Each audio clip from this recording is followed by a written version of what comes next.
ANC officials have met with former President Jacob Zuma today, and in a statement, the ANC says national officials had very positive and constructive discussions with former President Jacob Zuma. So as promised earlier, we said that we will get an update on this story. So let's get on the line with our reporter. And of course, SABC political reporter is Samkele Maseko. Samkele, what have you been able to establish so far? What we have established is that the former President Jacob Zuma did this afternoon meet with the ANC top brass officials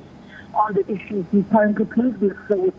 State Capital Commission of Inquiry and the former President going against the Constitutional Court ruling of not appearing before the State Capital Commission of Inquiry after he was ordered to appear before the commission and answer all questions posed to him. The ANC's top brass saying they had a very fruitful meeting with the former president, but this comes also at a time when the former president has failed to file responding affidavits to the Constitutional Court on the application by the State Capital Commission of Inquiry that the former president must be incarcerated for a minimum of 2 years on the virtue that he went against the Constitutional Court ruling. It's not yet clear whether the former president has now decided that he will appear before the State Capital Commission of Inquiry or he will not, but he has definitely missed the deadline which was given to him at 4 o'clock this afternoon to file responding affidavits to the Constitutional Court in order for the judgment to be handed down on the 25th to have his side of the view represented as well. After the State Capital Commission of Inquiry senior counsel advocate Tender Zangugai told filed their affidavits to the Constitutional Court. You know, Samkele, it could be puzzling here that he misses the 4 p.m. deadline to file an affidavit, and on the other hand, the meeting that was expected to happen earlier, we thought that it wouldn't happen, but it has happened now. So one cannot think that politically speaking and talking about legal issues, one will speak for the other to say that, no, he has met us. The meeting was constructive. So let there be no remedial action or punitive measures for him because we have met and talked about this matter. It is actually said that the discussions between the former president and these issues were properly ventilated and an amicable solution was reached between the two parties. It's not yet clear what that solution may have been, but we do know that the president of the party was unwavering in his stance that the Constitution of the Republic of South Africa must be respected. So now, let's look at the implications. He has met with the ANC. Perhaps one can use the notion of it's water under the bridge that the meeting has taken place. But he has missed the deadline, and what's going to happen will be happening, nothing personal,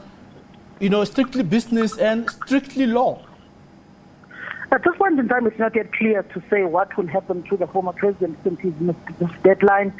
We do know that what is clear is that when the Constitutional Court gives its judgment, they may not have the viewpoint of the former president. The former president may also be in consultation with the State Capital Commission of Inquiry to reschedule the dates he's supposed to appear before the State Capital Commission of Inquiry. But it will be interesting on what happens in the next few days, particularly and what the former president had to say to the African National Congress leadership on why he decided not to appear before the State Capital Commission of Inquiry. But it does look as if some solution and compromise may have been reached from all parties. Yeah, surely as a journalist, this is where you wish there was a live press conference and you would take them head on with your questions. Indeed, this is the one time where you actually wish that you had been at one of the top 6 officials' houses to listen to the virtual meetings that are currently taking place, or have be that bug in that particular room where one of the officials is currently engaging with the former president. But essentially means that there is some discussions that took place. There may have been some compromises. One wonders who had to compromise what, and also on the issues of the former president. If he goes to the State Capital Commission of Inquiry, does he answer all questions? Why did he miss the deadline to file responding affidavits? Or does he continue with defying the National Executive Committee of the African National Congress, which is the highest decision-making body between conferences, like he has done, where the ANC NEC has pleaded with all party leaders, former leaders, to assist and to comply with whatever and assist the State Capture Commission of Inquiry with whatever work that it needs to be assisted with, or documentation, or if you need to appear, you go and you appear and you don't fight the State Capture Commission of Inquiry, which was one of the arguments which was presented by Advocate Tendela Juwai, told the Senior Counsel on behalf of the State Capture Commission of Inquiry, that this is a man who instituted this very same State Capture Commission of Inquiry, whom today he attacks like no other person.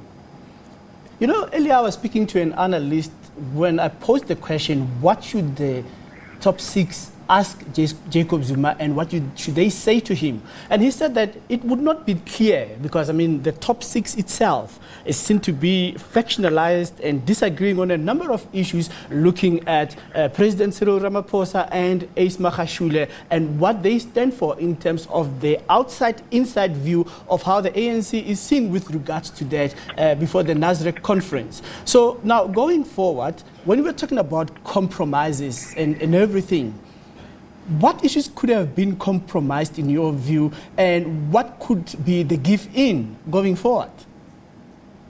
The give-in may essentially be that the former president will go to the State Capture Commission of Inquiry to avoid jail time and to avoid the bitter battle that is currently raging within the party. They may have said that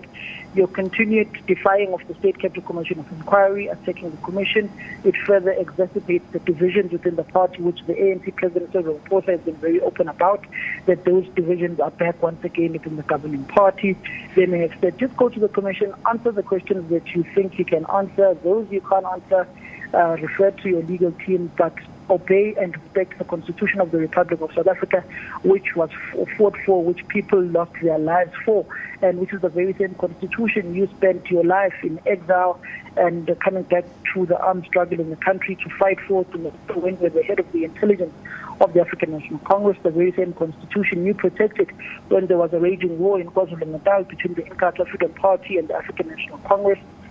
He was at the forefront of the first democratic government in South Africa when he worked side by side with former President Nelson Mandela when he was the Deputy Secretary General of the African National Congress, when Cyril Ramaphosa was the SG. So they were together all the way in the formulation of the Constitution of the Republic of South Africa, which was formally signed and adopted whilst they were all still members of the top six of the ANC, that would be Ramaphosa, the President, and the former President Jacob Zuma. So they may have first talked in depth about the Constitution of the Republic of South Africa, and not including the likes of Didi Mazel there within the trade movement as members of the South African Democratic Teachers Union, and also Ace Magashule, who hailed from what he says he was in the United Democratic Front and was part of those young lions that were brought up and trained by Mama Winnie Mandela in Paris, and later on in Soweto. Mama Winnie was later sent and banished to Brandfort, where the SG was the premier for a number of years and provincial chairperson. So it essentially tells you that they may have reached some sort of compromise when it comes to the Constitution of the Republic of South Africa. And looking at the long history that Gwede Mantashe has with former President Jacob Zuma having been his Secretary General for a period of 10 years, so it tells you that they had very deep discussions. But one may ask one question: how will this further exacerbate or ease the political divisions and tensions and political machinations that are taking place within the governing party? Looking at the fact that one of the snipers in the Cyril Ramaphosa faction, that is Fikile Mbalula, has been on a rampage on social media, particularly on Twitter, going after those who are perceived to be agents of the state capture project or proponents of the state capture project, like the likes of David Mahlobo, the former Minister of State Security and Intelligence,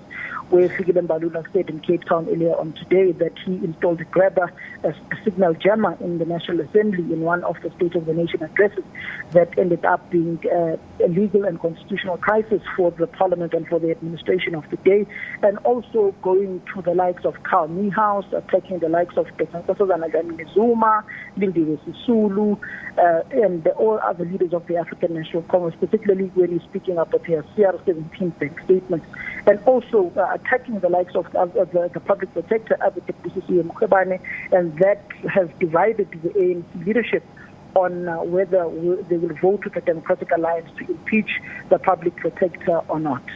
Right, Samkele, we're going to have to leave it there. So much to talk about, but in the interest of time, let's nip it there. Samkele Masekwa, SABC.